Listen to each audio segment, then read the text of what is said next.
Assalamualaikum, selamat siang. Pada kesempatan ini saya perkenalkan dulu, nama saya Agus Risdianto dari Puslit Tenaga Listrik dan Mekatronik LIPI. Dan pada kesempatan ini saya mau menyampaikan instalasi dan sistem monitoring PLTS. Mungkin materi sebagian tadi mungkin ada yang udah dibahas ya sama Pak Adi sama Pak Alvin. Yang pertama yaitu aplikasi PLTS. Di kita mengetahui, yang tadi juga mungkin sudah disinggung sama Pak Adi, ada sistem off grid, kemudian ada juga on grid, di mana on grid ini sistem yang tersambung dengan jaringan listrik PLN. Juga ada juga istilah hybrid. Hybrid itu seperti off grid, tidak ada jaringan PLN, cuman di sini kita kombinasi dengan sumber energi lain seperti PV dengan namanya genset dan juga PV dengan angin seperti itu. Di sini juga hybrid itu selalu ada namanya baterai untuk backup, di mana untuk menjaga apabila ada maintenance ataupun dari kedua atau yang dikombinasikan ini.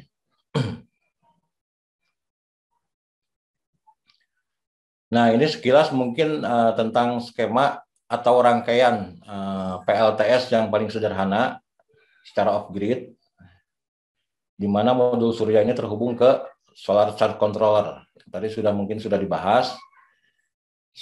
Dalam hubungan solar modul ke solar controller, kita hendaknya diberi MCB biasanya ya. Ini untuk proteksi terhadap arus lebih ataupun short circuit gitu ya, sehingga aman untuk kedua peralatan ini. Demikian juga yang ke arah baterai, ke arah pengecasan. Ini untuk menjaga overcharge seperti itu. Jadi MCB ini selain berfungsi untuk pengaman, dia juga berfungsi sebagai switch. Jadi sebelum kita menginstal, sebetulnya ini baiknya itu MCB dalam keadaan off, ya, dua-duanya, dari PV juga dari baterai. Kemudian satu lagi, ketika kita mau memulai meng-on-kan sistem ini, yang pertama haruslah MCB dari baterai dulu yang di-on-kan ya.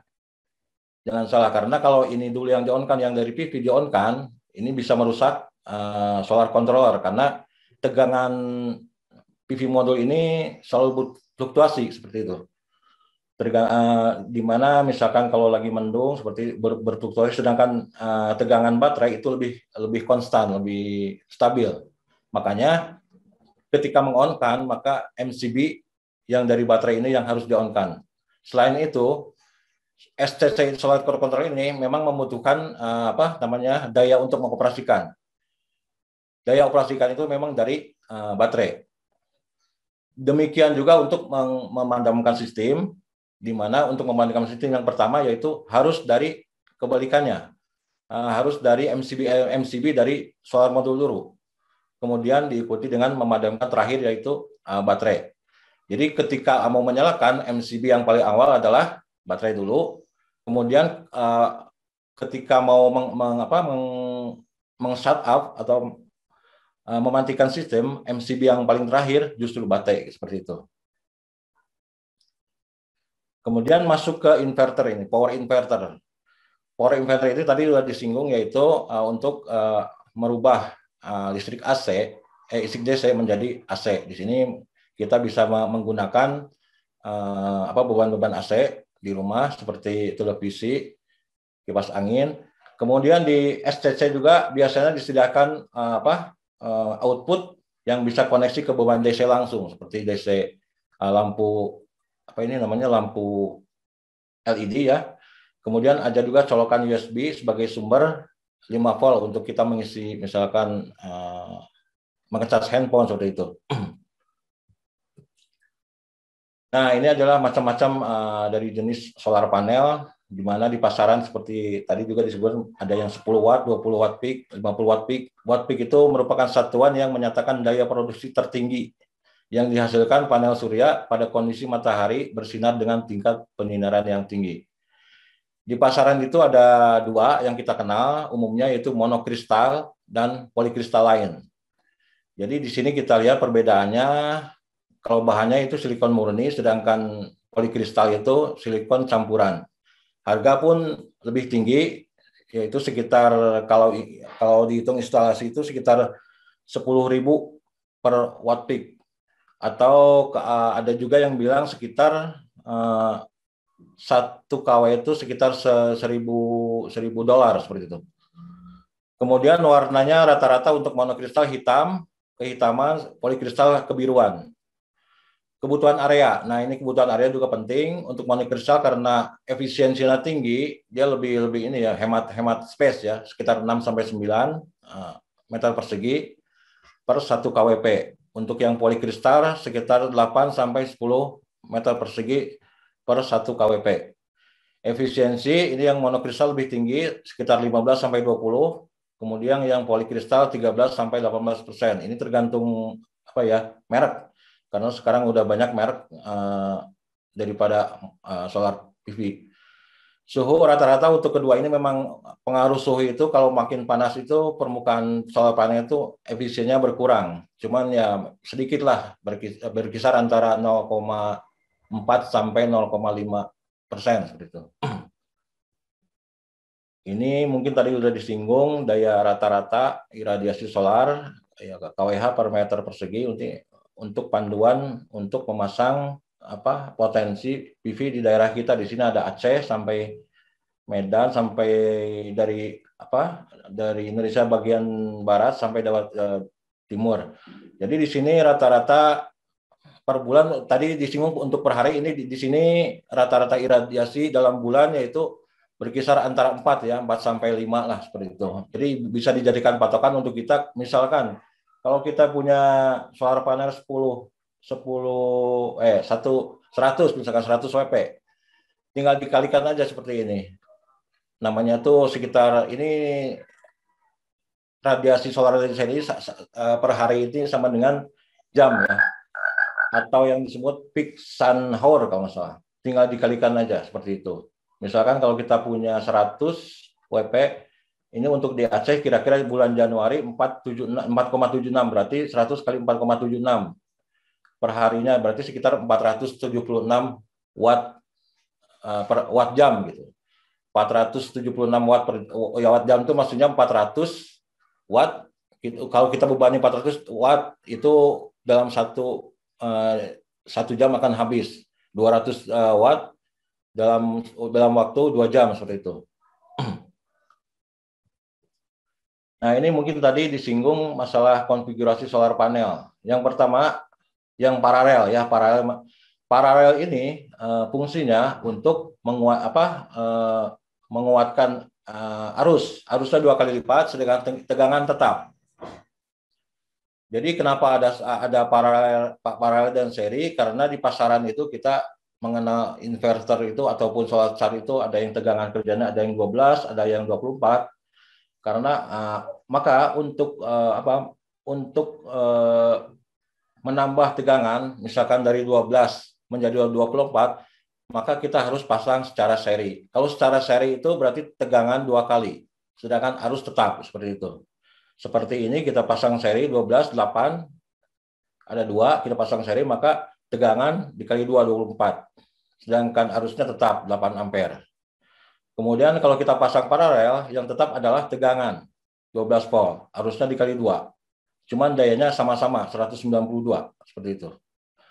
Nah, untuk saran saya untuk kita melihat sistem PLTS sebaiknya kita lihat tegangan kerja yang lebih besar kalau bisa ya, yang lebih besar. Karena apa? Karena untuk mengirimkan dalam daya yang sama seperti ini, arus itu menentukan ukuran kabel gitu ya. Identik dengan ukuran kabel.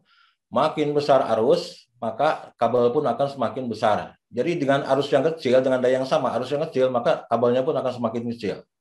Demikian juga ini. Kalau misalkan yang paralel, arus yang 16, maka dia akan lebih besar arusnya. Jadi akan berpengaruh ke cost juga seperti itu. Ini adalah kombinasi antara seri dan paralel sekitar 24, 16. Ini kombinasi ini tergantung pada terutama untuk MPPT ya. MPPT kan istilahnya paling cocok untuk sistem PLTS yang kapasitasnya lebih tinggi ya. Di atas 500 kW lah lebih cocok untuk seperti itu. Kemudian ini ada sudut kemiringan. Nah, tadi juga udah disinggung, optimalnya sebetulnya untuk solar panel ini tegak lurus dengan matahari ya. Itu pun nggak akan mungkin kecuali kita punya alat yang mana solar tracker gitu ya. Jadi untuk kita mengetrack sinar matahari mengikuti permukaan PV itu mengikuti arahnya matahari. Terus bagaimana untuk memasangkan fig? Idealnya ya kita harus sesuai posisi derajat lintang kita. Misalkan posisi kita seperti di Bandung ini di sekitar 6 derajat lintang selatan. Maka idealnya ya karena kita matahari sepanjang ini berada di khatulistiwa, jadi kita ambil 6 derajat menghadap ke utara gitu. Demikian juga misalkan ada suatu lokasi misalkan berapa 10 derajat atau 5 derajat di lintang utara, maka dia pun kemiringannya sekitar 10 atau 5 derajat terhadap garis horizontal menghadap ke selatan seperti itu. Cuman di sini rekomendasi untuk Indonesia itu sekitar 10 derajat. Alasannya apa? Alasannya untuk kebersihan tadi, debu dan kotoran agar tidak mengendap atau bercampur dengan air hujan saat turun hujan gitu. Jadi istilahnya itu untuk kebersihan secara mandiri seperti itu. Kemudian dalam instalasi pemasangan PV, faktor lainnya yang penting yaitu bayangan shading.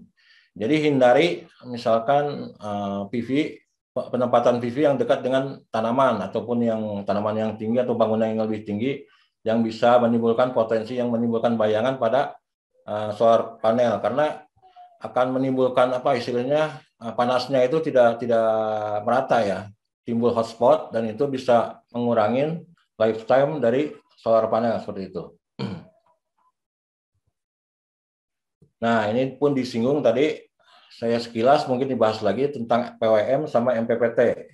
Jadi kalau PWM itu tadi mungkin harga murah, karena di sini PWM itu mengikuti tegangan baterai ya. Misalkan tegangan kalau mendung, MPPT itu biasanya berkurang dari tegangan baterai, dia nggak akan ngecas karena syaratnya untuk mengecas itu harus lebih tinggi sedikit dari tegangan baterai. Sedangkan untuk MPPT, dia itu selalu mempertahankan tegangan di posisi maksimumnya. Misalkan kalau lagi mendung, tegangan PV itu 11 atau 10. Sama MPPT ini, karena dia punya istilahnya buck boost converter yang bisa menaikkan dan menurunkan tegangan, dia akan selalu menaikkan tegangan di atas baterai. Jadi walaupun kondisi mendung pun, MPPT tetap akan mengecas baterai seperti itu. Cuman dengan arus yang kecil seperti itu. Bahkan kondisi misalkan mendekati maghrib seperti itu, MPPT itu masih bisa ngecas dengan arus yang kecil sekali 0,0 berapa gitu seperti itu. Jadi perbedaannya segitu. Jadi mungkin di sini dari segi harga pun MPPT lebih tinggi seperti itu ya. Efisiensi lebih tinggi sekitar 92 sampai 96. Dan efektifnya ya memang efektifnya untuk daya yang lebih tinggi daripada 200 WP. Ya itu pun dikembalikan kepada kita user, misalkan kalau kita mungkin punya budget yang cukup, ya lebih baik kita milih MPPT seperti itu. Kemudian ada baterai juga, mungkin tadi sudah sekilas dibahas sama Pak Aldi. Di sini baterai yang cocok untuk power untuk PLTS ini, solar power ini, ya itu jenisnya yaitu ini deep cycle ya, deep cycle. Karena apa? Karena bebas perawatan, kemudian dirancang untuk menghasilkan arus listrik stabil dan waktu lama. Beda dengan aki yang lead acid seperti untuk kendaraan itu kan untuk start yang tinggi ya. Untuk start tinggi kemudian habis harus dicas lagi. Kalau ini lebih stabil untuk menghasilkan arus dalam waktu yang lama seperti itu. Kemudian jangan lupa di sini ada yang namanya istilah DOD, depth of discharge. Depth of discharge ini yaitu energi baterai yang boleh dipakai, yaitu sekitar 80%. Sedangkan SOC kebalikannya, yaitu harus yang disisakan, atau yaitu sekitar 20%, seperti itu. Kemudian untuk baterai ini, seperti halnya solar panel, konfigurasi ada seri dan paralel seperti itu. Untuk baterai 24 maka harus di seri. Kemudian untuk baterai misalkan tegangan kita tetap ya di paralel seperti itu. Toh pasti hitung-hitungan dayanya juga akan tetap sama. Kemudian di sini ada inverter off grid, yaitu mengubah arus DC menjadi arus AC. Kemudian untuk mensuplai beban AC yang bersumber dari baterai, di sini ada yang perlu diperhatikan dalam kita memilih inverter, yaitu parameter, yaitu yang pertama adalah kapasitas. Kemudian ada tegangan input output volt, biasanya kan ada yang 12, ada yang 24, ada yang 48 dan sebagainya. Kemudian efisiensi, dan yang tidak kalah penting ini adalah yang jenis gelombang keluaran. Jadi jangan salah ya, di pasaran tuh ada tipe seperti square wave. Square wave ini gelombang keluaran inverternya, AC-nya itu kotak seperti ini. Kotak seperti yang hijau ini. Kemudian ada modified sine wave. Dan yang terakhir adalah pure sine wave, sinus murni. Yang sinus murni ini gelombang keluarannya memang udah bagus ya, udah seperti gelombang tegangan PLN aja seperti itu. Nah, apa untungnya kita pakai pure sine wave? Pure sine wave ini kalau kita bebani dengan beban pompa motor, dia akan baik, seperti tidak akan menimbulkan noise. Beda dengan misalkan dengan inverter yang modified sine wave, dia akan bisa menimbulkan noise terutama beban-beban yang bersifat induktor seperti motor listrik seperti itu. Kalau dibiarkan bisa menjadi panas, apalagi untuk beban resistif ini seperti jenis inverter yang gelombang kotak square wave. Ini biasanya untuk lampu-lampu pijar atau beban-beban yang resistif. Kemudian adalah istilahnya lagi inverter on grid di pasaran itu, GTI namanya, grid tied inverter. Nah, untuk sistem on grid ini kita lebih simpel, kita tidak perlu memerlukan baterai sama solar charge controller atau charger baterai. Kita cukup menghubungkan panel PV ke grid tie inverter, kemudian langsung kecolokan di dalam rumah gitu. Cuman di sini harus diingat Bapak, kalau misalkan kita memakai grid tie inverter, karena ini adalah sistem on grid seperti tadi yang disebutkan oleh Mas Aldi, kita harus izin dulu ke PLN, karena di sini sama PLN PLN akan mengganti jenis KWH-nya menjadi KWH Extreme.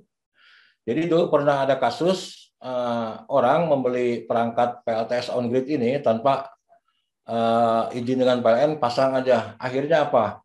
Akhirnya dia malah yang tadinya harus menghemat malah harus membayar lebih gitu. Karena untuk mulai tahun 2015 sampai ke sini, PLN itu merancang KWH meter yang biasa bukan ekstrim itu tidak bisa putar balik. Dulu saya sempat pernah punya sekitar sebelum tahun 2015 itu PLN yang zaman dulu yang manual, yang ada piringannya itu, pakai grid tie inverter ini seperti ini masih bisa berputar balik, itu masih bisa menguntungkan. Sedangkan kalau untuk tahun 2005 apalagi sekarang yang KWH meter digital seperti itu ya, otokan itu nggak akan putar balik, makanya jangan sembarangan seperti itu. Adapun kalau bisa memaksakan sebetulnya bisa tanpa perlu izin dengan PLN, cuman harus memastikan jangan ada mengirim daya ke jaringan ke PLC ini, bisa nggak? Seperti itu. Makanya triknya ya kalau bisa triknya yaitu beban dari PV ini harus sama atau lebih besar, lebih kecil daripada beban seperti itu. Kalau dengan demikian maka tidak akan ada kiriman ke PLN. Seperti kalau misalkan arus dari PV misalkan 600, bebannya misalkan 700, itu aman. Jadi kita nggak akan PLN masih mengirim ke beban 100 sisanya seperti itu. Asal intinya jangan sampai melebihi ke jaringan PLN, seperti itu aja. Itu hanya trik aja, saudara. Kemudian ini MCB. MCB yang tadi saya sebut, spesifikasinya di pasaran adalah sekitar 1, ada 2, 3, dan sebagainya. Tipenya ada 2 jenis, yaitu DC dan AC. Jadi untuk adik-adik ataupun bapak-bapak, kalau memasang MCB itu harus diperhatikan jenis sumbernya ya. Kalau sumber DC harus pakai MCB DC. Demikian juga kalau pakai sumber AC harus MCB AC. Karena di sini cara kerjanya berbeda ya. Kalau MCB AC ini bekerja dia on off berdasarkan bimetal. Kalau misalkan arus tinggi dia akan panas. Sedangkan ini dengan MCB DC kalau bekerjanya secara elektromagnetik seperti itu. Jadi tidak akan berfungsi untuk mengamankan jika salah memilih seperti itu. Kemudian kabel. Nah ini kabel juga penting.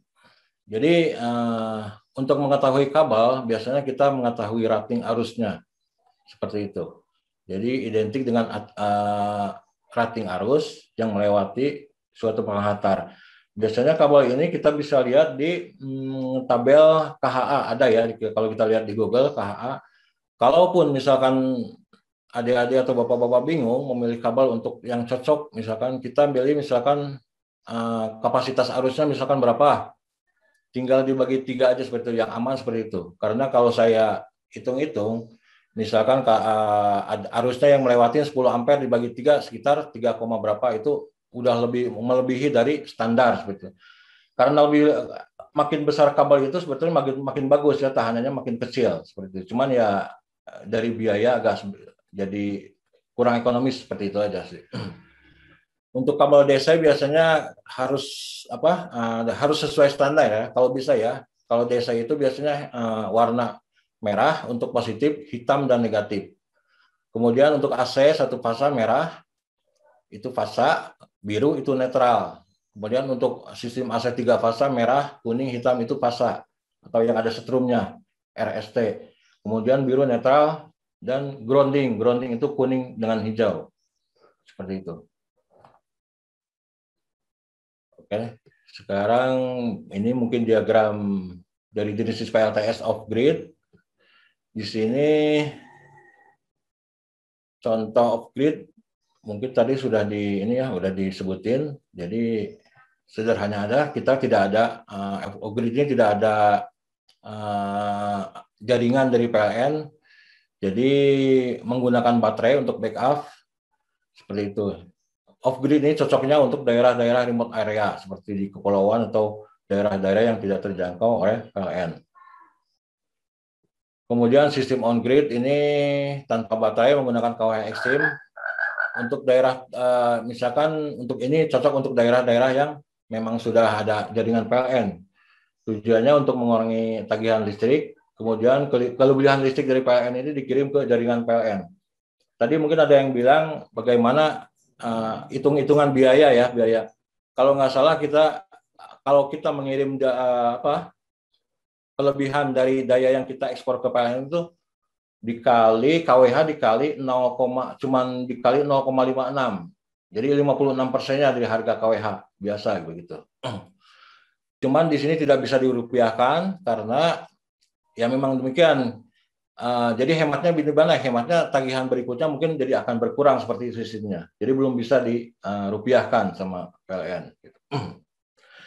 Dan kerugian daripada solar on grid ini karena grid tie ini sistemnya mengambil referensi dari tegangan PLN. Jadi jika PLN mati, maka power dari solar pun akan terputus. Jadi kita pun tidak akan bisa memanfaatkan energi dari solar panel, meskipun itu di siang hari. Kenapa? Karena memang tegangan referensi dari solar grid ini dibuat dari tegangan PLN. PLN mati ya, on grid tidak berjalan gitu. Yang kedua, untuk sebetulnya untuk standar keamanan ya. Misalkan ada gangguan di jaringan PLN yang mengakibatkan mati listrik seperti ini. Kalau kita masih hidup, karena ini terkoneksi dengan PLN, ini bisa menyengat para petugas PLN yang sedang memperbaiki seperti itu. Makanya memang harus di standar, memang PLN mati, ya ini juga harus ikut padam seperti itu, sistem PLTS. Dan yang terakhir yaitu sistem PLTS hibrid. PLTS hibrid ini yaitu kombinasi dari solar panel dengan sumber lain seperti genset dan angin seperti itu. Di sini juga seperti halnya ada off-grid memerlukan baterai untuk backup. Jadi manfaatnya untuk menutupi kelemahan masing-masing pembangkit ya. Misalkan dari pembangkit angin. Keunggulannya yang kedua yaitu menjaga kontinuitas supply dan demand, itu keseimbangan. Kemudian meningkatkan penetrasi EBT yang lebih ramah lingkungan dan membentuk sistem jaringan microgrid. Nah, di sini ada istilah microgrid karena microgrid ini jaringan yang listrik mini yang mungkin yang terdiri dari beberapa beban, kemudian terdiri dari juga beberapa pembangkit listrik, umumnya itu renewable energy ya. Seperti itu, yang secara terdistribusi, bukan istilahnya tuh decentralized. Kalau dulu kan secara konvensional jaringan listrik itu centralized ya. Kalau mungkin tren ke depan itu kita bisa membuat pembangkit listrik sendiri di mana-mana, jadi terdistribusi seperti itu. Kemudian ini adalah pengalaman kami proyek di LIPI yang berhubungan dengan PLTS. Yaitu kita membangun PLTS hibrid di Pondok Pesantren Baitur Rahman di Ciparai, Kabupaten Bandung. Sebetulnya PLTS ini di instalnya paling terakhir. Karena sebelumnya tahun 2011 itu sudah ada PLTMH diinstal di sana sekitar 5 kW. Kemudian 2012 ada biogas sekitar 5 kW, di mana untuk menutupi kebutuhan pompa dan asrama. Kemudian di sini kita akan menambahkan PLTS sekitar 1 kW dengan teknologi sistem hybrid ataupun on-grid. Tujuannya itu untuk menyuplai PDU, yaitu penerangan jalan. Nah, ini adalah skema dari PLTS yang dirancang untuk menyalakan lampu, di mana kami juga konfigurasinya kita coba dengan sistem on-grid, itu dengan PLN. 1 kW dari power surya, power PLTS ini, kemudian kelebihannya nanti bisa dikirim ke PLN seperti itu. Di sana juga kita memanfaatkan ada laboratorium energi terbarukan yang sudah ada berbarengan dengan pembangunan PLT biogas sama mikrohidro. Kemudian terpasang baterai sekitar 240 Ah dengan bebannya 200 watt. 200 watt ini beban lampu PJU berjumlah ada sekitar 10 dengan daya 20 watt seperti itu. Dan 20 watt ini untuk dinyalain malam hari sekitar 12 jam dari jam 6 sore sampai 6 pagi. Ini adalah kita kerjasama dengan pegawai PLN ya. Di sini kita diberi kesempatan untuk memasang atau meminjamkan untuk keperluan penelitian, yaitu KWH Exim seperti ini, KWH Exim penampakannya ya seperti ini. Kemudian di sini kita ada instalasi PLTS rekan-rekan.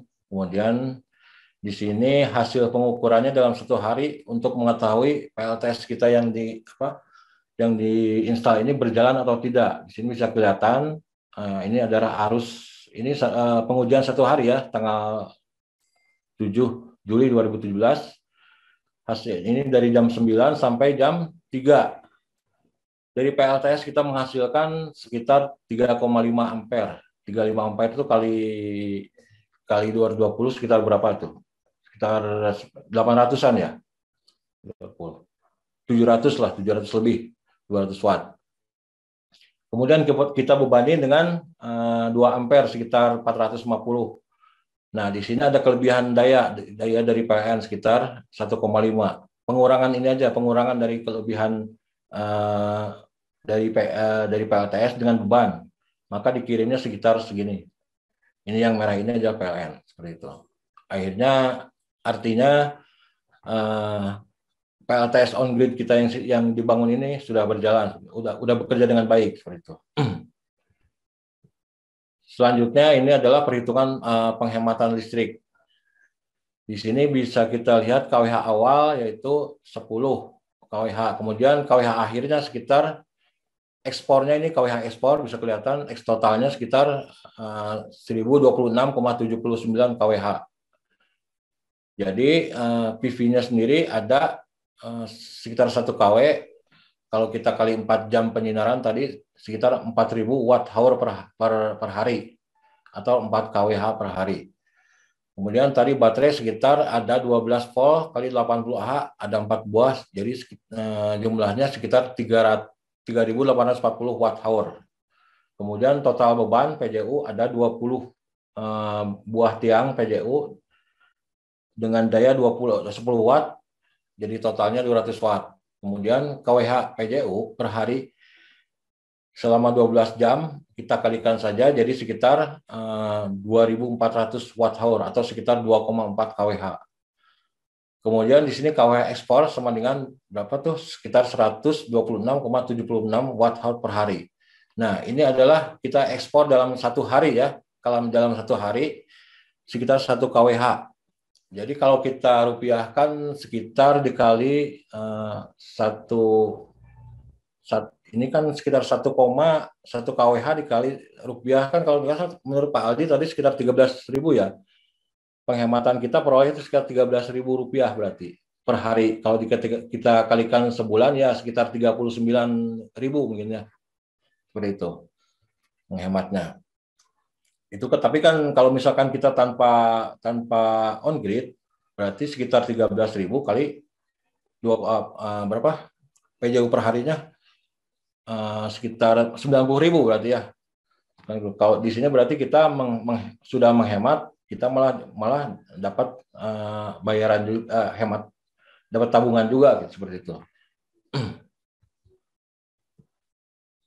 Ini adalah demo plan microgrid berbasis PLT hybrid yang ada di Baitul Salam, di mana di sini ada beberapa pembangkit seperti biogas, kemudian ada mikrohidro dan PLTS itu sendiri. Ini adalah diagram skematiknya seperti ini. Kemudian di sini kita mempunyai juga laboratorium yang berfungsi untuk mengontrol dari seluruh aliran daya yang ada di sini agar lebih efisien seperti itu. Kemudian di skala lab kita juga mengembangkan hybrid ya, energi management PLT hybrid, PLTS, mikrohidro, biogas dengan skala yang lebih kecil sekitar 1 kW semua. Juga sistem monitoringnya seperti ini. Kontrol sistemnya seperti ini ya, mungkin kita harus memilah-milah mana tegangan DC sumber-sumber yang menghasilkan DC dan sumber-sumber yang menghasilkan seperti AC seperti PV, kemudian ada biogas, angin dan PLTMH. PLTMH itu rata-rata menghasilkan tegangan AC sehingga kita PLT ini menjadi PLT yang umumnya seperti grid. Kalau misalkan kita sedang terputus dari grid, ya kita jadikan grid utama seperti itu. Kemudian untuk pembangkit lainnya kita jadikan pembangkit istilahnya pendukungnya lah seperti itu. Karena memang intermittent atau karakteristik putus nyambungnya itu memang untuk pembangkit listrik selain mikrohidro itu lebih interval waktunya lebih sebentar seperti itu. Ini adalah skematik rangkaian sistemnya. Mungkin kita lewati saja. Ini mungkin pengujian isolasi, pengujian instalasi dan panel. Dan ini juga kita simulasikan biogasnya dengan genset biasa. Di sini kita melakukan modifikasi agar bisa men-start dan meng-on-off-kan genset secara otomatis seperti itu. Ini kita lakukan di lantai atas di laboratorium kami. Ini kemudian ini adalah perancangan kontrol sistem EMS. Selain itu, EMS juga dilengkapi dengan perancangan sistem monitoring. Ya, monitoring PV bisa kita lakukan dengan dengan rangkaian sederhana, misalkan dengan mikrokontroler Arduino ya, mungkin sebagian teman-teman adik-adik yang ada udah pernah mempelajari dengan cara memasang yang kita cuma memasang sensor arus dan sensor tegangan di tiap input dan outputnya saja seperti itu. Kemudian kita interface dengan outputnya ke PC gitu dengan berbagai software seperti Microsoft Visual Audio ataupun LabVIEW secara real time. Nah, ini adalah desain monitoringnya seperti ini. Ada 2. Ini adalah yang versi terbaru. Nah, ini adalah EMS kita yang sudah dilengkapi dengan sistem monitoring yang didisplaykan dengan PC seperti itu. Kini kita sudah sampai di akhir acara berupa penutupan oleh Ketua Pusat Penelitian Elektronika dan Telekomunikasi LIPI Bandung yang akan disampaikan oleh Bapak Dr. Budi Prawara. Baik, terima kasih Mbak Dian, ini moderator ya. Assalamualaikum warahmatullahi wabarakatuh. Waalaikumsalam warahmatullahi wabarakatuh. Selamat sore ya dan salam sejahtera. Yang saya hormati Bapak Rahmat Hidayat, Ketua Kelompok Keahlian Fisika, Magnet, dan Fotonik ITB.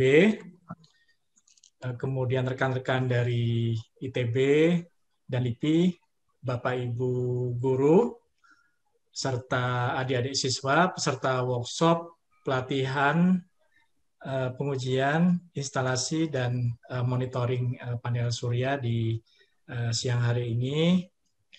Alhamdulillah, pertama-tama marilah kita ucapkan puji syukur kehadirat Allah Subhanahu wa Ta'ala, Tuhan Yang Maha Esa, karena sampai dengan sore hari ini kita masih diberi kesehatan yang baik sehingga kita bisa mengikuti acara workshop pelatihan ini dari siang sampai dengan saat ini. Ya saya lihat masih banyak ya peserta yang hadir, masih di atas 200.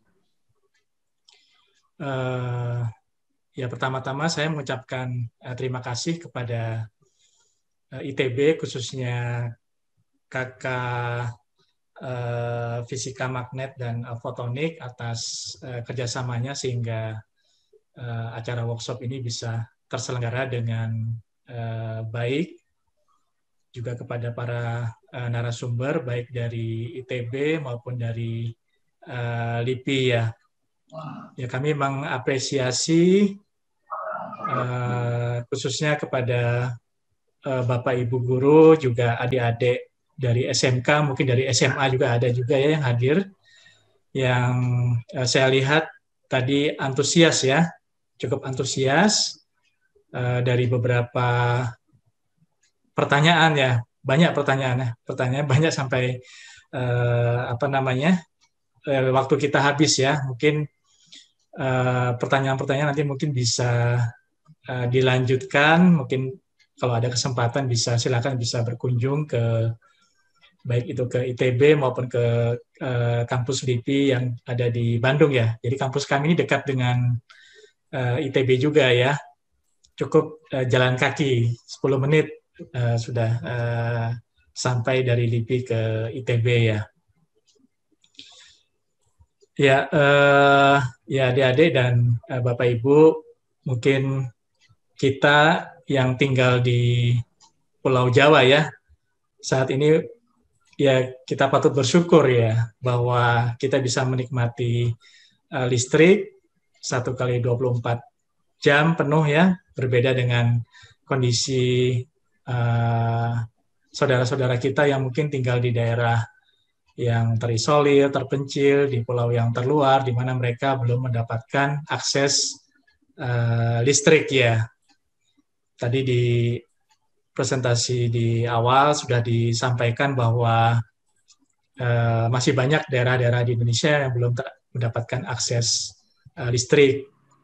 Dan pemerintah saat ini sedang berusaha ya untuk bisa memenuhi target pemenuhan bauran energi ya. Bauran energi itu artinya energi mix antara energi baru dan terbarukan dan energi konvensional sebesar 23%. Nah, ini adalah